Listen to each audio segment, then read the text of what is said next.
GKGS ultra point में आपका स्वागत है। कल हम लोग प्रस्तावना पढ़ रहे थे और प्रस्तावना में कुछ बात था पढ़ लिए थे। फिर प्रस्तावना के बारे में किस किस हाईकोर्ट ने कब कब मतलब प्रस्तावना को संविधान का अंग माना, कब कब नहीं माना, इसके बारे में हम लोग पढ़े थे। ठीक है, बताइएगा आप, यूनियन ऑफ इंडिया बनाम मदन गोपाल निर्णय कब आया था? 1957।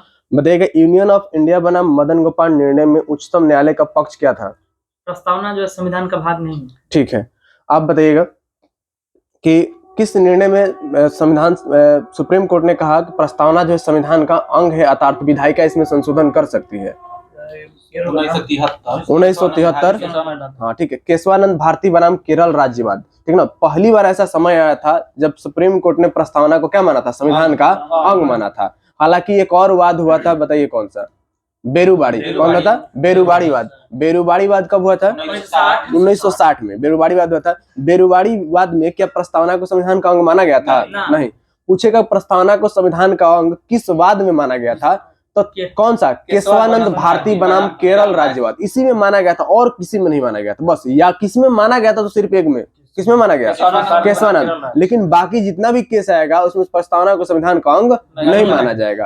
ठीक है, अब उसके बारे में पूछेगा कौन कौन केस था। तो यूनियन ऑफ इंडिया बनाम मदन गोपाल कब हुआ था? 1957 में। बेरुबाड़ी कब हुआ? 1960 में। केशवानंद भारती बनाम केरल राज्य कब हुआ? 1973 में। ठीक है, केशवानंद जो ये बेरुबाड़ी वाद था 1960 में, इसमें एक कथन था कि प्रस्तावना जो है संविधान का अंग नहीं है। ठीक है, प्रस्तावना जो है संविधान का अंग नहीं है। हालांकि संविधान में जहां भी मतलब ऐसा कोई क्या कहता है, भाषा जो संदिग्ध हो, संदिग्ध भाषा का प्रयोग होगा संविधान में, तो वहां पर प्रस्तावना सहायक का कार्य करेगी। तो अगर जिस संविधान मतलब जो हमारा ये संविधान है उसमें जहां भाषा संदिग्ध होगा वहां प्रस्तावना सहायक का कार्य करेगी। ये किस विवाद में कहा गया?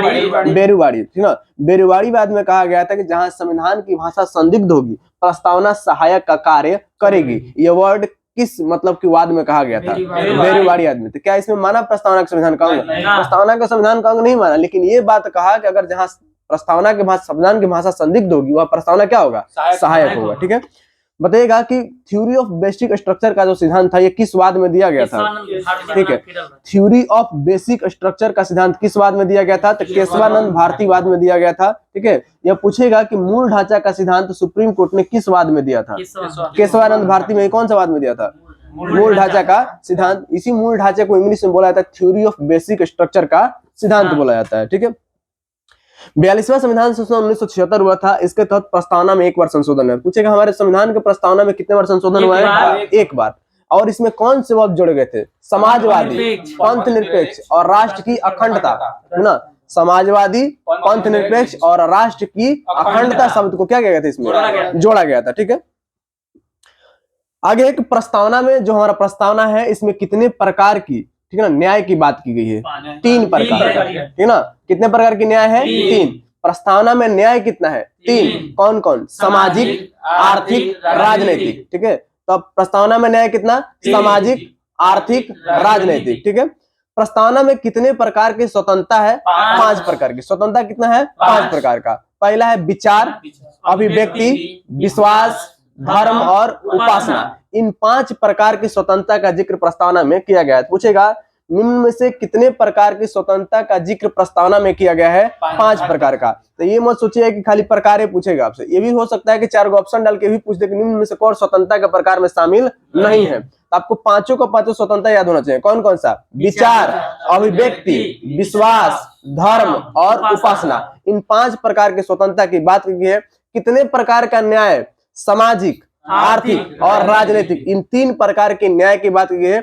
ये तीनों का तीनों न्याय और पांचों का पांचों स्वतंत्रता आपको याद रखना है। ठीक है, पूछेगा निम्न में से कौन सी जो न्याय है वो संविधान में प्रस्तावना में शामिल नहीं है?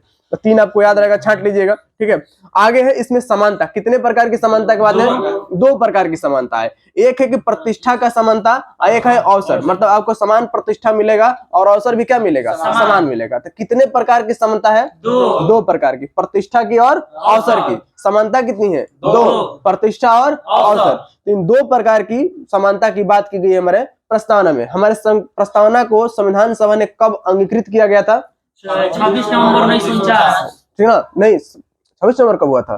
प्रस्तावना को कब अंगीकृत किया गया था? प्रस्तावना हम पूछ रहे हैं 21 फरवरी 1948 को। प्रस्तावना कब था?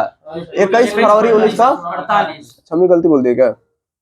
प्रस्तावना को 22 जनवरी 1947 को अपनाया गया था। अंगीकार कब गया? प्रस्तावना को, सुधार दीजिएगा, प्रस्तावना को, हाँ, नेहरू जी जो पेश किए थे वही उद्देशिका है, उसी को प्रस्तावना बोला जाता है, ठीक ना। तो पेश किए थे 13 दिसंबर 1946 को, लेकिन स्वीकृति कब मिला था? 22 जनवरी 1947। इसी स्वीकृति को अंगीकार बोला जाता है। क्या बोला जाता है? अंगीकार। तो प्रस्तावना या उद्देशिका को कब अंगीकार किया गया था? 22 जनवरी 1947 को अंगीकार किया गया था। और पेश कब किया गया था? 13 दिसंबर 1946 को। तो प्रस्तावना को संविधान सभा के समक्ष प्रस्तुत किसने किया था? जवाहरलाल नेहरू के द्वारा।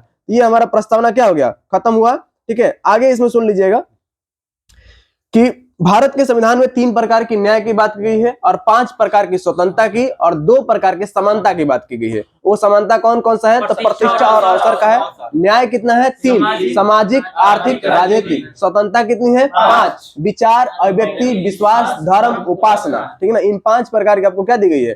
स्वतंत्रता दी गई है। ठीक है। भारत का संविधान विश्व का सबसे बड़ा लिखित संविधान है। जो भारत का जो संविधान है ये सबसे बड़ा लिखित संविधान है। ठीक है, एवं सर्वाधिक व्यापक है। भारत का संविधान सबसे बड़ा लिखित भी है, सर्वाधिक व्यापक भी है। विश्व का सबसे पहला संविधान बना कहाँ पे था? अमेरिका में, ठीक ना। और ये संविधान की अवधारणा किस देश की देन है? ब्रिटेन की। लेकिन कहेगा कि लिखित संविधान की अवधारणा किसकी देन है? फ्रांस की। लिखित रूप से किसका देन है? तो फ्रांस का। लेकिन संविधान की अवधारणा कहाँ उत्पन्न हुई थी? ब्रिटेन में उत्पन्न हुई थी। उत्पन्न कहाँ पे हुई थी? मतलब कहाँ ये अवधारणा आया था कि एक संविधान होना चाहिए? ब्रिटेन में। सबसे पहले लिखित संविधान लागू किसने किया? अमेरिका। अब लिखित जो संविधान है ये देन किसकी माना जाता है? फ्रांस की देन माना जाता है। ठीक है। जो हमारा संविधान है ये अंशतः कठोर है, अंशतः क्या है? लचीला। तो इस बात को याद रखें, हमारा संविधान कैसा है? अंशतः कठोर और अंशतः लचीला। थोड़ा मतलब क्या है? थोड़ा कठोर है और थोड़ा कमजोर, मतलब थोड़ा हार्ड, थोड़ा कमजोर भी है। ठीक है ना। हमारा संविधान कैसा है? अंशतः कठोर और अंशतः लचीला। ठीक है। लिखित संविधान की अवधारणा किस देश की देन है? फ्रांस की। जबकि प्रस्ताव मतलब संविधान किस देश का देन माना जाता है? ब्रिटेन का। और सबसे पहले संविधान किस देश में लागू हुआ? अमेरिका। कब? 1789। कब हुआ था? 1789 में किया गया था। ठीक है।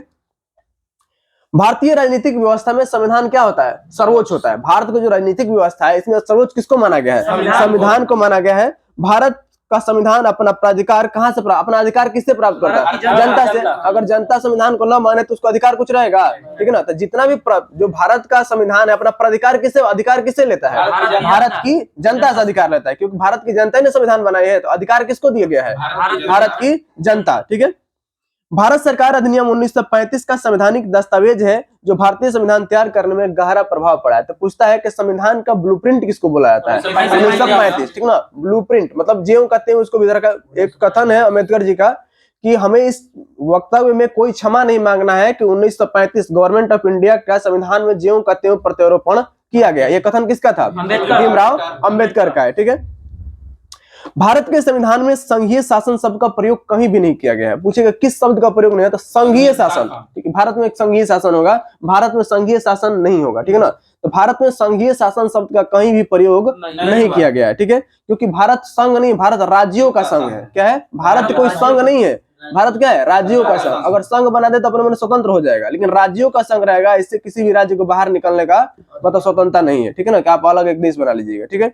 तो भारत क्या है? एक राज्यों का संघ है। इसीलिए भारत के संविधान में कहीं भी संघीय शासन, अगर संघ रहता तो मतलब कोई राज्य, हाँ, फेडरल संघ मतलब फेडरल होता है। फेडरल का मतलब अमेरिका में फेडरल सिस्टम है। अमेरिका 50 गो राज्य है ना, तो 50 अपना अपना एक देश भी बना लेता है अलग होके। हम अपना एक अलग देश बना लेते हैं। ठीक है ना। अलग अपना जो राज्य है उसको अपना अलग देश बना लेगा। फेडरल में कोई अलग हो सकता है, लेकिन राज्यों का संघ, जैसे हम लोगों का जो संघ है ना, ये फेडरल वाला नहीं है, हम लोग का यूनियन वाला है। हम लोग क्या है? यूनियन है। यूनियन में से कोई बाहर नहीं हो सकता। फेडरल में सब अलग हो सकते हैं। ठीक है। तो संघीय शासन शब्द का प्रयोग भारत के संविधान में कहीं भी नहीं किया गया है। संविधान में भारत को राज्यों का संघ कहा गया। क्या कहा गया? भारत क्या है? राज्यों का संघ। कहीं संघीय शासन शब्द आया है? नहीं है। क्या कहा गया? भारत को राज्यों का संघ कहा गया। ठीक है। हमारा प्रस्तावना यहाँ पर क्या होता है? खत्म होता है। ठीक है ना। प्रस्तावना को कब पेश किया गया था? तो 13 दिसंबर 1946 को।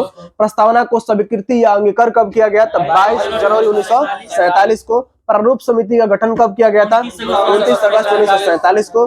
प्रारूप समिति का प्रस्ताव प्रस्तुत कब किया गया था? 21 फरवरी 1948 को। हमारा संविधान सभा का पुनर्गठन कब किया गया था? 31 अक्टूबर 1947 को। ठीक है, पाकिस्तान के लिए सर्वप्रथम संविधान सभा का गठन कब किया गया?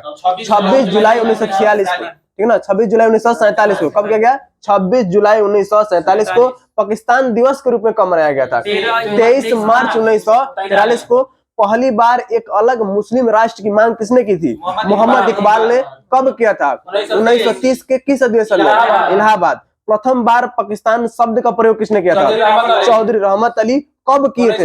1933 में। और किस पत्रिका में किए थे? नाउ और नेवर। नाउ और नेवर मतलब अभी नहीं तो कभी नहीं, अभी नहीं तो कभी नहीं पत्रिका किसने रखा था? चौधरी रहमत अली और उनके 3 दोस्तों ने मिलकर इसको बनाया था। किस यूनिवर्सिटी के पढ़ने वाले थे? कैम्ब्रिज। ठीक है ना, कैम्ब्रिज के पढ़ने वाले थे ना तीनों के तीनों। ठीक है, तो 1933 में। और पहली बार पाकिस्तान नाम से एक अलग देश की मांग किस अधिवेशन में रखी गई थी? 1940 के लाहौर अधिवेशन। यहाँ पर अब पाकिस्तान आ गया, लेकिन पहले पाकिस्तान एक शब्द का नाम आया था कब? 33 में। लेकिन पाकिस्तान देश की मांग कब की गई? 1940 में। लेकिन एक अलग मुस्लिम राष्ट्र की मांग कब की गई थी? 1930 के इलाहाबाद अधिवेशन में। किसके द्वारा? मोहम्मद इकबाल के द्वारा। ठीक है, उनका एक कविता है, किसके याद है? सारे जहां से अच्छा है हिंदुस्तान हमारा, हम बुलबुल हैं उसके ये गुलदस्ता हमारा। ये किसका लिखा हुआ है? मोहम्मद इकबाल का। उन्होंने ही एक शब्द लिखा था, इनकलाब जिंदाबाद। लेकिन इस शब्द को प्रचलित नारे के रूप में किसने किया था? भगत सिंह। ये शब्द किसका है इनकलाब जिंदाबाद का? मोहम्मद इकबाल का है। लेकिन इसको नारे के रूप में प्रयुक्त करके इसको सर्वमान्य किसने बनाया था? भगत सिंह। नारा दिए थे, लेकिन ये शब्द किसका था? मोहम्मद इकबाल का था। ठीक है, आगे आज हम लोगों को पढ़ना है भारतीय संविधान के विदेशी स्रोत के बारे में, कि भारतीय संविधान में कितने कौन कौन से स्रोत विदेशों से लिए गए हैं। ठीक है, तो विदेशी स्रोत पढ़ना है कि संयुक्त राज्य, पहले पढ़ेंगे अमेरिका के बारे में, संयुक्त राज्य अमेरिका से क्या क्या लिया गया है। जो ये प्रस्तावना हम लोग अभी पढ़े ना, प्रस्तावना, ये प्रस्तावना हमारा लिया गया है अमेरिका के संविधान से। प्रस्तावना कहाँ से लिया गया है? कभी कभी प्रस्तावना नहीं लिखेगा, उद्देशिका लिखेगा। क्या लिखेगा? उद्देशिका। तो प्रस्तावना का है या उद्देशिका का है, ये दोनों कहाँ से लिया गया है? अमेरिका। लेकिन कहेगा कि प्रस्तावना की भाषा कहाँ से ली गई है? ऑस्ट्रेलिया। प्रस्तावना कहाँ से लिया गया है? अमेरिका से। लेकिन प्रस्तावना की भाषा कहाँ से ली गई है? ऑस्ट्रेलिया के संविधान से लिया गया। प्रस्तावना हमारे जो संविधान में है, ये किस देश के संविधान से ग्रहण किया गया है? अमेरिका। प्रस्तावना की भाषा किस देश के संविधान से ली गई है? ऑस्ट्रेलिया के संविधान से। ठीक है, मौलिक अधिकार ये किस देश की देन है? अमेरिका की देन है। न्यायिक पुनराविलोकन ये किसका देन है? अमेरिका। तो न्यायिक पुनराविलोकन, मौलिक अधिकार, प्रस्तावना ये किसका देन है? अमेरिका का। आगे संविधान की सर्वोच्चता, मतलब देश में कोई भी सर्वोच्च नहीं होगा, क्या होगा? संविधान ही सर्वोच्च होगा। तो संविधान की सर्वोच्चता ये किस देश से ली गई है? अमेरिका के संविधान से लिया गया है। न्यायपालिका की स्वतंत्रता, जो हमारी न्यायपालिका एकहरी और स्वतंत्र है। हमारी न्यायपालिका कैसी है? एकहरी है और क्या है? स्वतंत्र है। ठीक है ना, हमारी न्यायपालिका कैसी है? एकहरी और स्वतंत्र है। ठीक है, राष्ट्रपति पर महाभियोग की प्रक्रिया कहां से ली गई है? अमेरिका के संविधान से ली गई है। राष्ट्रपति पर महाभियोग लगाने की प्रक्रिया कहां से ली गई है? अमेरिका के संविधान से। उपराष्ट्रपति और उच्चतम न्यायालय, उच्च न्यायालयों को, न्यायाधीशों को हटाने की विधि भी कहां से ली गई है? महाभियोग शब्द का प्रयोग ओरिजिनली में राष्ट्रपति के लिए होता है। किसके लिए होता है? राष्ट्रपति। महाभियोग जो शब्द आता है ये किसके लिए आता है? राष्ट्रपति के लिए। हालांकि राष्ट्रपति को जो हटाने की प्रक्रिया महाभियोग है, सेम टू सेम वही प्रक्रिया उपराष्ट्रपति और मुख्य न्यायाधीशों को या न्यायाधीशों को हटाने के लिए अपनाई जाती है। इसीलिए उसको भी हम लोग क्या बोलते हैं? महाभियोग की ही अवधारणा देते हैं। लेकिन महाभियोग जैसी प्रक्रिया इसको हम बोल सकते हैं, क्या बोलते हैं? महाभियोग जैसी प्रक्रिया। एक सदन में लेके जाइए, एक सदन पास करेगा, ठीक है ना, तो दूसरे सदन में मतलब पास किया जाएगा। अगर दोनों से पास हो जाएगा तो उस व्यक्ति को क्या कहता है? उसको पद से अपना इस्तीफा देना पड़ता है। ठीक है, ये महाभियोग जैसी प्रक्रिया होगी कि नहीं होगी? ठीक है, तो उपराष्ट्रपति का है या उच्च न्यायालय के जो न्यायाधीश हैं, उच्चतम न्यायालयों के और उच्च न्यायालयों को न्यायाधीशों को हटाने की जो विधि है ये कहां से ली गई है? अमेरिका से। राष्ट्रपति पर महाभियोग की प्रक्रिया कहां से ली गई है? अमेरिका के संविधान से लिया गया है। मौलिक अधिकार कहां से लिया गया है? अमेरिका से लिया गया है। न्यायिक पुनराविलोकन कहां से लिया गया है? अमेरिका के संविधान से। प्रस्तावना कहां से लिया गया है?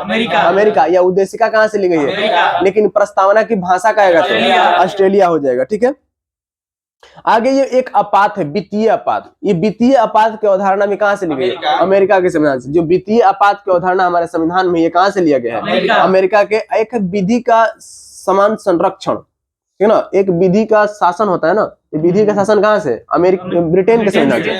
विधि का शासन ब्रिटेन से। लेकिन विधि का समान संरक्षण जो होता है ना, ये अमेरिका से है। विधि का समान संरक्षण ये अमेरिका के संविधान से ये लिया गया है, ठीक है ना। विधि का समान संरक्षण कहेगा तो कहाँ से लिया गया है? अमेरिका से लिया गया। तो अमेरिका के बारे में हम लोग क्या क्या पढ़े कि न्यायिक पुनराविलोकन की शक्ति कहाँ से ली गई है? अमेरिका से। मौलिक अधिकार कहाँ से? अमेरिका से। राष्ट्रपति को महाभियोग लगाने की प्रक्रिया अमेरिका से। उपराष्ट्रपति और उच्चतम न्यायालय या उच्च न्यायालय दोनों को न्यायाधीशों को हटाने की विधि कहाँ से ली गई है? अमेरिका से। वित्तीय आपात की प्रक्रिया कहाँ से ली गई है? अमेरिका से लिया गया, ठीक है। आगे है ब्रिटेन के बारे में हम लोग पढ़ना है। किसके बारे में? ब्रिटेन के बारे में, ठीक है।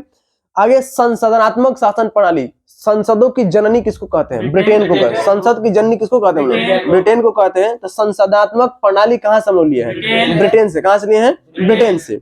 एकल नागरिकता, हमारी जो नागरिकता है वो कैसी है? एकल, ठीक है ना। अमेरिका में जाइएगा तो दोहरी एक राज्य का नागरिकता मिलेगा। कब? बिहार राज्य के रहने वाले हैं, ठीक है ना। तो आपका राज्य की, क्योंकि वहाँ पर स्वतंत्र होने की प्रवृत्ति है ना, वहाँ पर फेडरल नियम लागू होता है। लेकिन हम लोगों का फेडरल है, आप अलग हो जाइएगा। हमारी नागरिकता जब भी रहेगी तो इंडियन रहेगी। क्या रहेगी?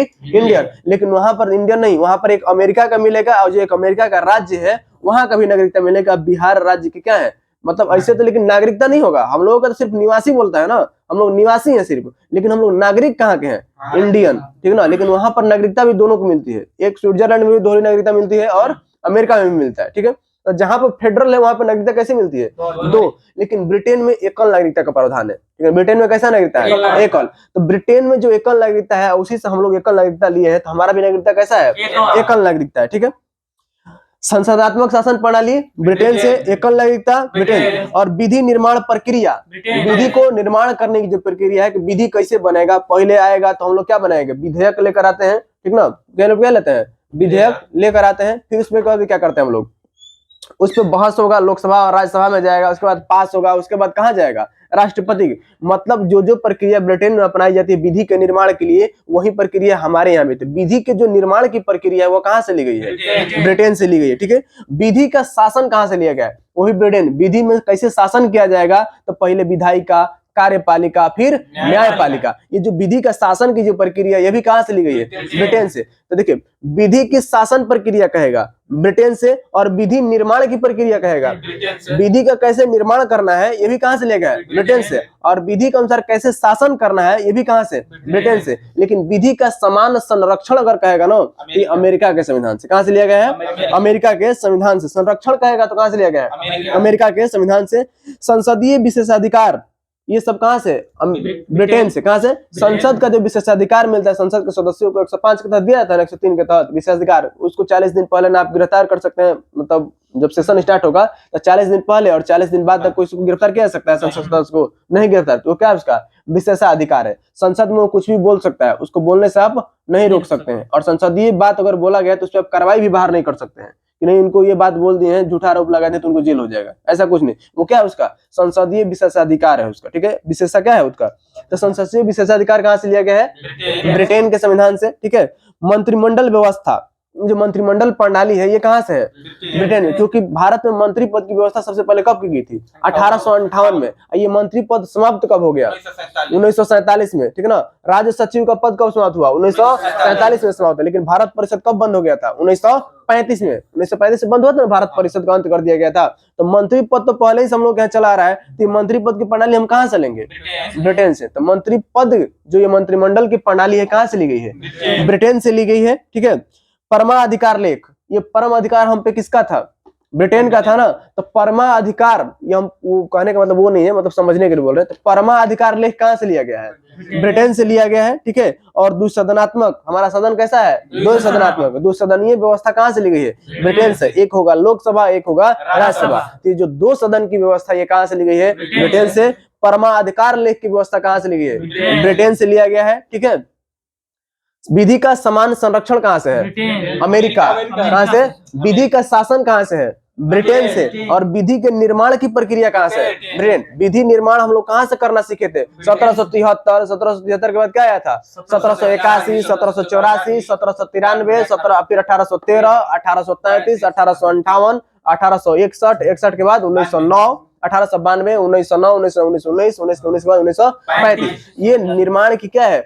प्रक्रिया चलती आ रही है। तो ये विधि के जो निर्माण की प्रक्रिया हम लोग कहाँ से लिए हैं? ब्रिटेन से लेकर आए, ठीक है ना। कौन सी? विधि निर्माण की प्रक्रिया। और इसी विधि के अनुसार हमारा शासन होता रहा है, ना शासन और विधि के शासन। तो विधि का शासन भी कहाँ से लिए हम लोग? ब्रिटेन से लिए। और मंत्रिमंडल व्यवस्था भी कहाँ से लिए हम लोग? ब्रिटेन से लिए। अब परम अधिकार लेख ब्रिटेन से, लेकिन विधि का समान संरक्षण अगर कह देगा कि अमेरिका के संविधान से हम लोग लिए हैं, ठीक है। आगे आयरलैंड के बारे में पढ़ना। किसके बारे में? आयरलैंड के बारे में, कि आयरलैंड से कौन कौन सा स्रोत जो हमारे संविधान में शामिल किया गया है, ठीक है। इसमें है नीति निर्देशक सिद्धांत, ठीक है ना, डीपीएसपी इसको बोलता है, ठीक है ना। डीपीएसपी कहां से लिया गया है? आयरलैंड से। तो नीति निर्देशक सिद्धांत कहां से लिया गया है? आयरलैंड के संविधान से लिया गया है। राष्ट्रपति के निर्वाचक मंडल की व्यवस्था, राष्ट्रपति के लिए कितना निर्वाचक होता है? 50 गो अनुमोदक और 50 गो प्रस्तावक। वही उपराष्ट्रपति के लिए 20 गो प्रस्तावक और 20 गो अनुमोदक होते हैं ना, इसको याद रखिएगा। तो राष्ट्रपति के निर्वाचक मंडल की जो व्यवस्था ये कहां से ली गई है? आयरलैंड। राष्ट्रपति का जो निर्वाचक मंडल की जो व्यवस्था है ये कहां से ली गई है? आयरलैंड के संविधान से ली गई है। और नीति निर्देशक सिद्धांत भी कहां से लिया गया है? आयरलैंड से लिया गया है, ठीक है। ये जो नीति निर्देशक सिद्धांत था ये पहली बार कहां पढ़ने को हमको मिला था, पहले बताइएगा। 1935 के अधिनियम में किस रूप में शामिल था? अनुदेश प्रपत्र के रूप में शामिल था। किसके रूप में? अनुदेश प्रपत्र के रूप में ये निर्देश शामिल था, ठीक है। राष्ट्रपति द्वारा राज्यसभा में, जो राष्ट्रपति राज्यसभा में 12 लोगों को चुन के भेजता है। कितने लोगों को? 12 लोगों को। कला, साहित्य, समाज सेवा से चुन के भेजता है ना, जितना भी सेवा से है 12 लोगों को चुन के क्या करता है? वो भेज देता है, ठीक है। किससे किससे? तो कला से, और क्या है? साहित्य, कला, साहित्य, ठीक है। सबसे क्या करता है? वो चुन के भेजता है। विज्ञान से, समाज सेवा से, ख्याति प्राप्त जो व्यक्ति है किसी भी क्षेत्र के ख्याति प्राप्त कर लिए उनको क्या करता है? खेल से भी भेजते हैं, ठीक है ना, भेजता है ना। खेल से भी सब चीजें बने 6 क्षेत्रों में लगभग भेजा जाता है। कितने क्षेत्रों में? 6 क्षेत्रों में, ठीक है ना। सबको भेजा जाता है कहाँ पे? राज्यसभा। तो राज्यसभा में लोगों का जो निर्वाचन होता है, मनोनयन की प्रक्रिया है साहित्य कला में राष्ट्रपति द्वारा, ये कहां से ली गई है? आयरलैंड। लेकिन राज्यसभा के सदस्यों का निर्वाचन का जो प्रक्रिया है ये लिया गया है आपको दक्षिण अफ्रीका से। राज्यसभा में निर्वाचन कैसे हो लोगों का, वो प्रक्रिया कहां से ली गई है? दक्षिण। लेकिन राज्यसभा में चुनने की जो व्यवस्था है 12 को ना, ये कहां से? आयरलैंड। साहित्य से, कला से ये लोग आयरलैंड में पहले लोगों को चुन के भेजा जाता था कि आप साहित्य में माहिर है तो आपको साहित्य का एक व्यक्ति को चुन के कहां भेजा जाता था? संसद में, ताकि वो साहित्य के बारे में सोचे। कोई खेल का वाला व्यक्ति तो खेल के बारे में वो सोचे, उसको कहां भेजा था? संसद में, कि खेल के बारे में मुद्दे कहां उठाए? वो संसद में उठाए, ठीक है ना। तो साहित्य और कला के लिए आयरलैंड के संविधान से व्यवस्था ली गई है। कौन भेजता है? तो राष्ट्रपति। तो राष्ट्रपति द्वारा राज्यसभा में जो मनोनयन की प्रक्रिया है कहां से ली गई है? आयरलैंड से। लेकिन ये राज्यसभा के जो व्यक्ति हैं, राज्यसभा के सदस्य जो हैं, इनका चुनाव की प्रक्रिया कहां से ली गई है? दक्षिण अफ्रीका से। इनका चुनाव कैसे होगा? तो एकल संक्रमणीय मत पद्धति पर राज्यसभा सदस्यों का चुनाव होता है। और कौन करता है? तो विधानसभा के सदस्यों द्वारा किया जाता है। किसके द्वारा? राज्यसभा के जो सदस्य हैं किसके द्वारा चुने जाते हैं? विधानसभा के सदस्यों के द्वारा ये चुने जाते हैं। कितने? राज्यसभा के सभी सदस्य जितने भी हैं। और कुछ मनोनयन होते हैं, कितने? 12 का क्या होता है? मनोनयन होता है। और सबका क्या होता है? निर्वाचन होता है। क्या होता है? निर्वाचन होता है, ठीक है। तो ये क्या था? राज्यसभा हो गया, ठीक है। आगे जो इतना भी सब प्रक्रिया है मनोनयन का राज्यसभा में, ये सब क्या है? आयरलैंड के संविधान से। नीति से कहां से? आयरलैंड के संविधान से है, ठीक है। राष्ट्रपति का निर्वाचक मंडल कहां से? आयरलैंड के संविधान से। राष्ट्रपति का जो निर्वाचक मंडल है वो भी कहां से है? आयरलैंड से। नीति निर्देशक कहां भी है? आयरलैंड से। राष्ट्रपति द्वारा राज्यसभा में जो चुनने की व्यक्तियों को चुना जाता है वो भी कहां से लिया गया है? आयरलैंड के संविधान से इसको लिया गया है, ठीक है।